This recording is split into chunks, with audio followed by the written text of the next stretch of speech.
प्यारे साथियों नमस्कार। मैं अमरदीप कुमार आप सभी का अमरदीप कोचिंग सेंटर नेम डड़मो में स्वागत करता हूं। आज हम पढ़ेंगे विसर्ग संधि के बारे में। तो आइए देखते हैं सबसे पहले विसर्ग संधि की परिभाषा। विसर्ग के बाद स्वर या व्यंजन आने पर विसर्ग में जो विकार होता है उसे हम विसर्ग संधि कहते हैं। जैसे कि हम कुछ उदाहरणों के साथ समझेंगे। जैसे निह प्लस आहार, निह में जब आहार को जब जोड़ देंगे तो हो जाएगा निराहार। क्या हो जाएगा? निराहार। ऐसे ही दुह प्लस आशा में जब दुह के साथ अब आशा को जोड़ेंगे तो हो जाएगा दुराशा। क्या हो जाएगा? दुराशा। इसे अगला उदाहरण क्या है? तपह प्लस भूमि को जब जोड़ेंगे तो क्या बनेगा? तपोभूमि। तो हो जाएगा यहाँ पे तपोभूमि। ऐसे ही जब मनः प्लस योग को जोड़ेंगे तो मनः के साथ जब योग को जोड़ेंगे तो हो जाएगा मनोयोग। क्या होगा? मनोयोग। अब विसर्ग संधि से संबंधित कुछ नियमों को हम देखेंगे और उसे संबंधित उदाहरणों को भी क्या करेंगे? पढ़ेंगे। तो आइए देखते हैं पहला नियम। विसर्ग के प्रमुख नियम में पहला नियम देखते हैं। विसर्ग का ओ हो जाता है, यानी विसर्ग जो है किस कंडीशन में ओ होता है उस नियम को हम क्या करेंगे? देखेंगे। तो आइए देखते हैं। यदि विसर्ग के पहले अ और बाद में अ अथवा तीसरा चौथा पांचवा वर्ण अथवा य र ल व हो तो विसर्ग का ओ हो जाता है। इस नियम के कहने का तात्पर्य यह है कि जब दो वर्णों को हम क्या कर रहे हैं? जोड़ रहे हैं, यानी विसर्ग से पहले भी अ होना चाहिए और क्या होना चाहिए? बाद में भी क्या होना चाहिए? अ होना चाहिए। तो अह यानी विसर्ग का क्या हो जाएगा? ओ हो जाएगा। या इसके अलावा जैसे हमारे जो पांचों वर्ग होते हैं उनके तीसरे चौथे और पांचवें वर्ण भी होते हैं तो उनको भी जोड़ने पर अह का क्या हो जाएगा? ओ हो जाएगा। या इनके अलावा य र ल व ह को भी अगर विसर्ग के साथ जोड़ते हैं तो क्या हो जाएगा? ओ हो जाएगा। तो आइए इनसे संबंधित हम उदाहरण क्या करते हैं? देखते हैं। जैसे क्या लिखा गया है?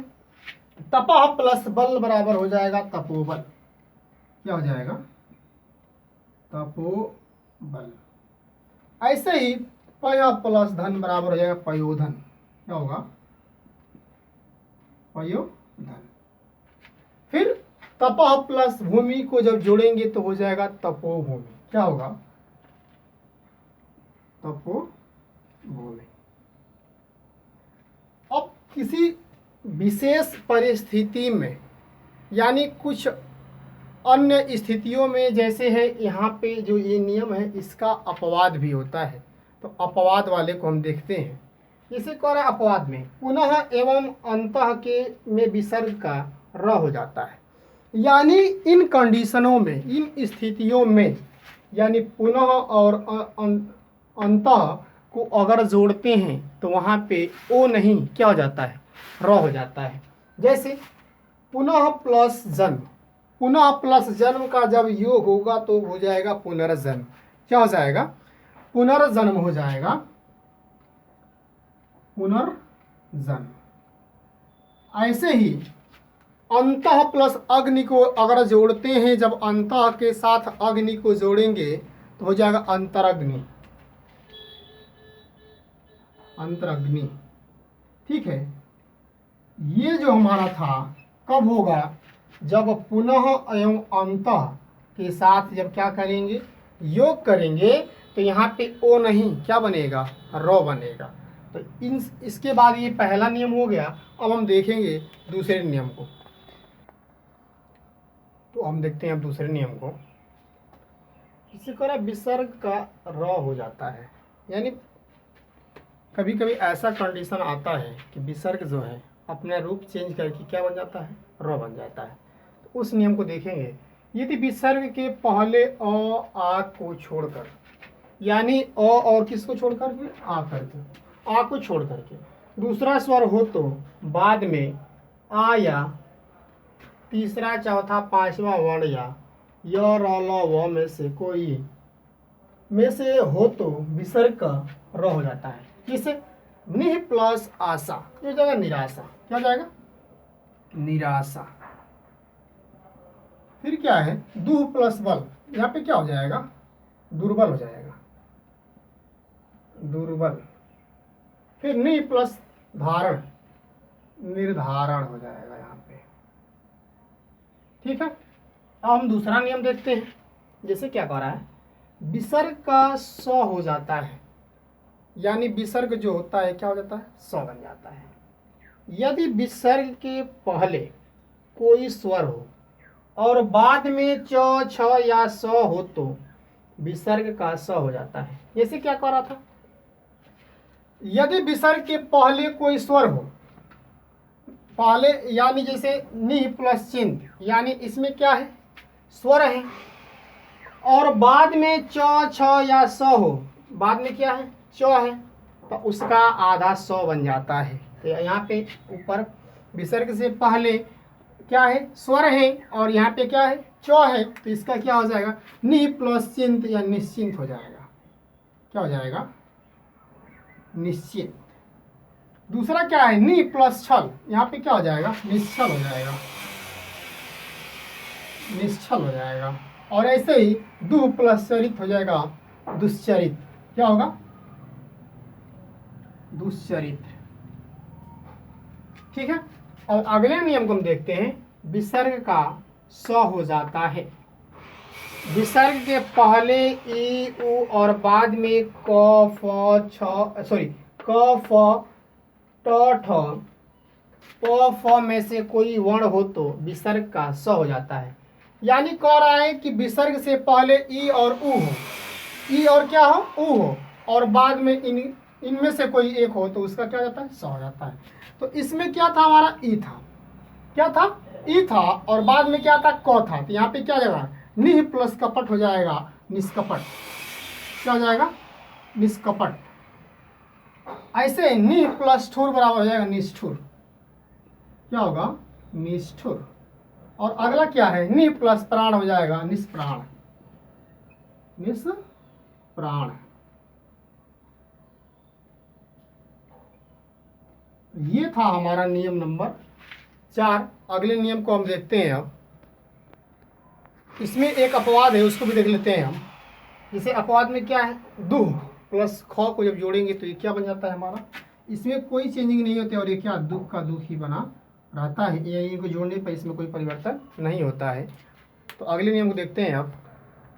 जैसे हम देखते हैं अब, विसर्ग का स हो जाता है, विसर्ग के बाद कोई यदि तो या स हो तो विसर्ग का स हो जाता है। जैसे नमः प्लस ते।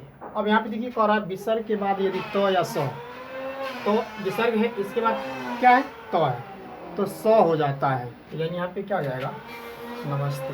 क्या हो जाएगा? नमस्ते। फिर इसमें दु प्लस तर, यहाँ पे क्या होगा? दुस्तर हो जाएगा, दुस्तर। और यहाँ पे दु प्लस साहस, दुस्साहस हो जाएगा, दुस्साहस।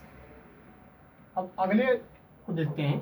जैसे विसर्ग का लोप हो जाना, किस किस स्थितियों में विसर्ग क्या हो जाएगा? समाप्त हो जाएगा। यदि विसर्ग के बाद र हो तो विसर्ग लुप्त हो जाता है और उसके पहले स्वर दीर्घ हो जाता है।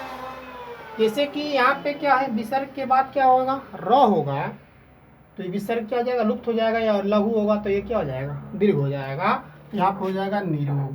क्या हो जाएगा? अब देखिए यहाँ पे क्या था? इसके बाद यानी विसर्ग के बाद क्या था? र था, और इसका यहाँ पे क्या था? ये लघु था, तो यहाँ पे क्या हो जाएगा? दीर्घ हो जाएगा। नि प्लस रस, यहाँ पे क्या हो जाएगा? नीरस। क्यों होगा यहाँ पे नीरस? क्योंकि यह था हमारा क्या था? लघु था, और इसके बाद क्या था? र था, तो यहाँ पे नि जो हो जाएगा, यानी ये क्या होगा? विसर्ग जो होगा क्या हो जाएगा? लुप्त हो जाएगा, और यहाँ पे लघु का क्या हो जाएगा? दीर्घ हो जाएगा। अगले नियम देखते हैं। यदि विसर्ग से पहले अ या आ हो और विसर्ग के बाद में कोई भिन्न स्वर हो तो विसर्ग का लोप हो जाता है। जैसे अतः प्लस एव, क्या हो जाएगा? अतएव हो जाएगा। क्या होगा? अतएव। यहाँ पे विसर्ग क्या हो जाएगा? समाप्त हो जाएगा। अगला नियम देखते हैं। विसर्ग में परिवर्तन न होना। कुछ विशेष स्थितियों में ये होता है कि विसर्ग में परिवर्तन नहीं होता है। जैसे यदि विसर्ग के पूर्व अ हो तथा बाद में क या प हो तो विसर्ग में कोई परिवर्तन नहीं होता है। जैसे प्रातः प्लस काल, यहाँ पे कह रहा है यदि विसर्ग के पूर्व अ, विसर्ग के पूर्व अ है और हो या तथा बाद में क या प हो, इसकी बात क्या है, क है तो इसमें कोई परिवर्तन नहीं होगा, तो यहाँ पे हो जाएगा प्रातः काल। दूसरा केस था अंतः प्लस करण, यहाँ पे क्या आ जाएगा अंतः करण। देखिए यहाँ पे क्या हो रहा है, यानी विसर्ग के बाद क्या था, क था, क्या था, क था, तो इसमें कोई परिवर्तन नहीं होगा। अंतः प्लस पूर, यहाँ पे क्या हो जाएगा अंतःपुर हो जाएगा। अब एक स्थिति में क्या होता है, यहाँ पे अपवाद होता है, इसको मिटा देते हैं। अपवाद वाले में क्या होता है, जैसे इसमें क्या होता है, नमः एवं पुरः में, नमः एवं पुरः में विसर्ग का स हो जाता है, विसर्ग का स हो जाता है। जैसे नमः प्लस कार, नमः प्लस कार, यहाँ पे क्या हो जाएगा नमस्कार। और दूसरा हम ले लेते हैं, जैसे पूरा प्लस कार, पूरा प्लस कार, यहाँ पे क्या हो जाएगा पूरा कार। तो ये था हमारा विसर्ग संधि और उससे संबंधित नियम थे। अगर वीडियो अच्छी लगी हो तो लाइक कीजिए, शेयर कीजिए, सब्सक्राइब कीजिए। धन्यवाद।